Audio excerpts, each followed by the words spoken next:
sentence style is too difficult or you don't know how to translate the sentence style, then don't write that sentence. Think of a different idea.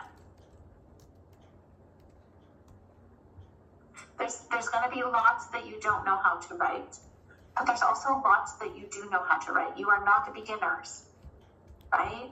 You still have lots to learn, but you have already learned a lot. So you can do a lot. So you just have to think of how to do it. Any questions?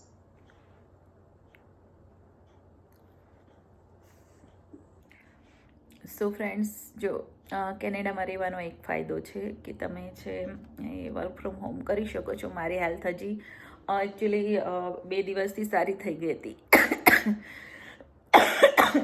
But કાલે પાછા બહાર નીકળ્યા એટલે પાછી થોડી ખાંસી છે, મને વધી છે. તો બસ જો વર્ક ફ્રોમ હોમ છે ને બેસ્ટ ઓપ્શન થાય છે in Canada, in abroad life. તો ઇન્ડિયામાં આપણે મોસ્ટલી બહાર જઈને જ કામ કરતા હોઈએ છીએ. જનરલી આપણે વર્ક ફ્રોમ હોમ ઓછું કરી શકીએ છીએ, અને ઇન્ડિયામાં આપણે જો રહેતા હોય ને તો બી વર્ક ફ્રોમ હોમ છે લેડીઝ નથી કરી શકતી, કારણ કે લેડીઝને ઘરના એટલા બધા કામ હોય છે ઇન્ડિયામાં. કેનેડામાં બી હોય છે, બટ કેનેડાની અંદર એવું છે કે આપણે એડજસ્ટ કરી શકીએ છીએ બધું વર્ક. ઇવન ઇન્ડિયામાં તો આપણે શું છે કે ઘરે હોઈએ તો મે બી થોડી ઘણી હેલ્પ બી મળી શકે. લાઈક આપણા કિડ્સ છે તો એને સાચવી લે છે દાદા દાદી છે કે ફેમિલી મેમ્બર્સ છે કે મમ્મી પપ્પા કોઈ બી હોય એમ, તો એ આપણે થોડું બેનિફિટ રહે છે. પણ કેનેડાની અંદર એ બેનિફિટ નથી રહેતો.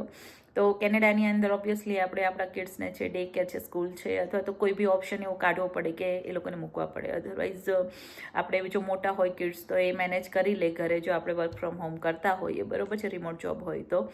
સો મારી બેબી નાની છે, જો હાલ તમને ખબર જ છે ઢીંગલી, તો એને મારે ડે કેરમાં મૂકવી પડે છે, અને મારી હેલ્થ થોડી ખરાબ થઈ છે, પણ અત્યારે ચાલે છે સ્ટીલ. તો અત્યારે બ્રેક ટાઈમ છે, તો બસ હવે થોડા બ્રેક ટાઈમમાં કંઈક આપણે ખાઈ લઈએ. તો ચલો મિત્રો, કામ કરતા જઈએ અને ખાતા જઈએ. પછી આપણે જઈએ જોયલને લેવા માટે. તો મારે જોયલને છે એ આજે ફર્સ્ટ ડે છે ક્રિસમસ પછીનો, વેકેશન પછીનો, એટલે એ કંટાળી હશે, કારણ કે આફ્ટર લોંગ ટાઈમ 15 ડેઝ પછી એ ગઈ છે ડે કેરમાં. તો મે બી એને કંટાળો આવતો હશે, એ હજી નાની છે, સેટ થતાં વાર લાગે. તો આજે હું એને વહેલા લેવા જવાની છું.